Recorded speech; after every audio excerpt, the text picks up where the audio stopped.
In this video, we will discuss alignment of different device layers. This will lead us into the topic of how to pick the appropriate lithography process and how to balance different process constraints. The past 3 videos have described the various steps in a lithography process. These many steps, either etch or lift-off, will pattern a single layer on the device. If the device needs more than one layer, we have to repeat these steps for each layer. Here we can see an example where we are building up different layers on the sample. For each layer, we'll need a separate lithography step. And of course, all these patterns need to be well aligned to each other. So, let's talk about alignment. In this slide, we see 2 examples of alignment on a similar device.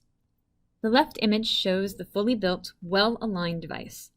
Notice the symmetry on the left and right sides of the ring, whereas on the right image, the gap on the right side of the ring is much larger than on the left side.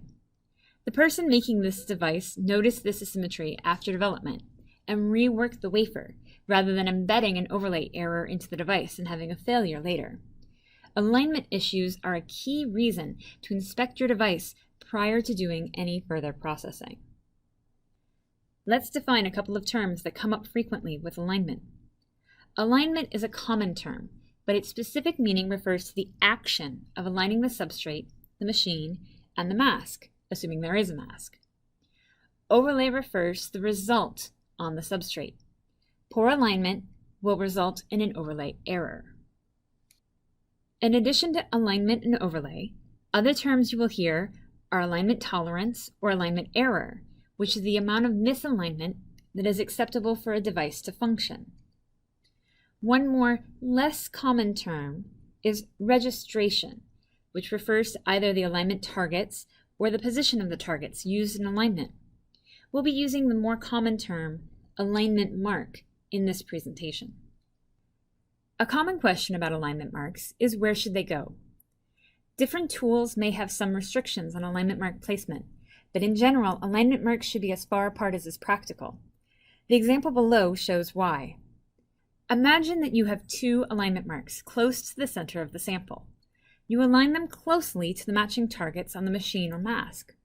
However, if you were to check your alignment at the edges of the sample, you would see a large rotational misalignment.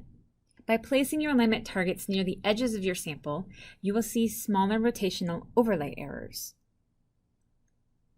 So, what should an alignment mark look like? That depends on which exposure tool you are using. ASML and GCOS6 have required marks. There are design guides in the process manual that have template files for these marks. The MLA 150 and Crestek tools have recommended but not required marks. Template files are also available for these tools. For the contact aligners, any mark will do.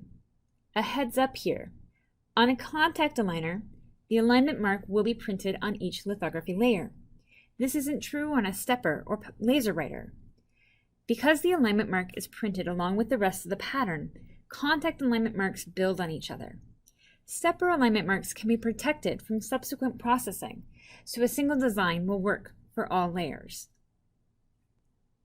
Let's try to put this all together now. We've talked about the basics of lithography, the different lithography steps, how to find the right exposure dose, and alignment of separate layers. How do we go from these fundamentals to an actual process? There is a distinction between choosing the actual process and the actual equipment, although these 2 things are related. Different lithography layers may need to be exposed on different tools. Different layers may need different photoresists. In this section, we'll discuss how to think about these different constraints. Let's start with some terms. Critical dimension is the smallest feature you need to resolve. Substrate refers to the size, thickness, and type of material your sample is made of. Some tools have very tight requirements for what substrates are allowed. Overlay refers back to the overlay tolerance different tools are capable of. You can find a table with the overlay tolerances of Nanolab tools in the Litho class manual. The final constraint is the purpose of the photoresist. This refers to whatever job the resist is supposed to do. Is it for etch, or is it for liftoff? Your process will lie at the intersection of all four of these different constraints. Substrate and overlay constraints are most closely tied to which tool you will be using. The rest of this presentation will discuss how to balance critical dimensions with the job the photoresist needs to do, its purpose. The first requirement for a photoresist is that it needs to be thick enough to stand up to the etch or for the liftoff process to succeed. The second requirement is for the features to meet the minimum required design. Ideally, the resist would be able to be as thick as needed and hit the critical dimension, but this isn't always the case. In the upper right-hand image, you can see 150 nanometer features in a deep UV resist. This image is from the manufacturer's datasheet. You can't print a feature this small with our ASML stepper. But let's look at this image anyway.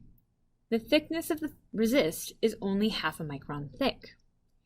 In the lower right-hand image, we have a much thicker photoresist. This one is nearly 11 microns thick. But the spacing is similarly large. Here the spacing is 2.4 microns. As resist gets thicker, it becomes harder and harder to resolve smaller and smaller features. The term aspect ratio is the ratio between the photoresist thickness H and the feature width W. Practically speaking, the aspect ratio between resist thickness and the smallest resolvable feature is between 2 and 5, 2 being a conservative figure. In the example images, we have aspect ratios of 3.5 and 4.5. To get aspect ratios of 5 will require some process tuning. If your aspect ratio is greater than 5, you should review your proposed process with a process engineer. This begs the question, how thick does the photoresist need to be? For an etch process, we'll talk about liftoff in just a bit, you want to remove film material, but some of the photoresist will also be consumed by the etch. You need to make sure that the photoresist is thick enough that it won't be completely consumed by the etch. This depends on how quickly the photoresist is attacked by the etch process, compared to how quickly the film is attacked by the etch process. Photoresist selectivity is the ratio of these rates. Larger selectivities mean the film is etched more quickly than the photoresist, which is typically desirable. Photoresist selectivity will depend on the material being etched, the type of etcher being used, and the process conditions of the etch. Hard bake conditions of the resist can enhance selectivity. Process engineers may have estimates about the photoresist selectivity for certain processes, and from there you can work out how thick the photoresist needs to be. For other materials, you will need to determine the photoresist selectivity yourself. We'll come back to how thick the resist needs to be for liftoff soon. Let's first talk about how the shape of the photoresist can be important. There are 3 basic shapes for a single layer of photoresist: overcut, straight, and undercut. Overcut is the most common result, since the top surface of the resist will see the most light as well as the most developer. Straight sidewalls give the highest etch fidelity, but require careful process tuning to achieve. Undercut profiles are useful for liftoff processing, since the shadowed area makes it easier to remove the layer deposited on top of the photoresist. Here's where it is useful to talk about liftoff in more detail. Here we see an ideal liftoff process. We do the lithography on the substrate and then deposit a film over the entire substrate. In the places where we remove the photoresist during development, the film will stick to the substrate. Then we need to remove the photoresist. We'll usually do this via a solvent bath. The photoresist then lifts off, taking the unwanted parts of the film with it. But as you might guess from the word ideal, there are several ways that this process can fail. On this slide, we've left off the solvent bath and are just showing possible failure modes. As before, we have the finished lithography and the film deposition step. If you look closely at the deposition step, you can see that the film on top of the photoresist connects with the film on the substrate. When this happens, the photoresist can be encapsulated. The solvent cannot get to it. Alternatively, the photoresist is able to be removed but leaves rabbit ears behind, which can interfere with device performance. These failure modes are common, so liftoff processes typically need a different sidewall behavior to succeed. Let's look at that now. Photoresist for liftoff will usually have an undercut shape.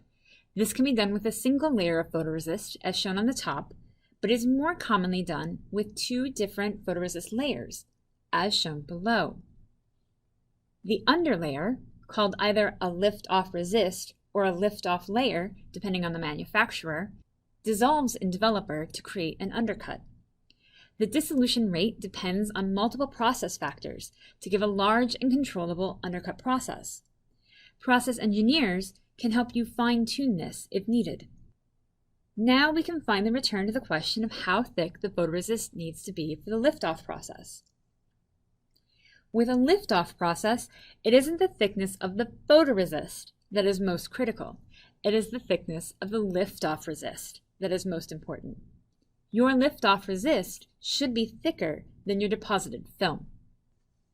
This is the end of the lithoclass video series.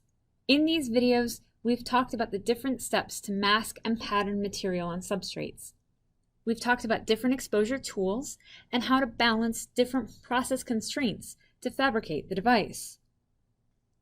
To get credit for watching these videos, please go online to take the lithoclass exam. To prepare for the exam, review the following questions.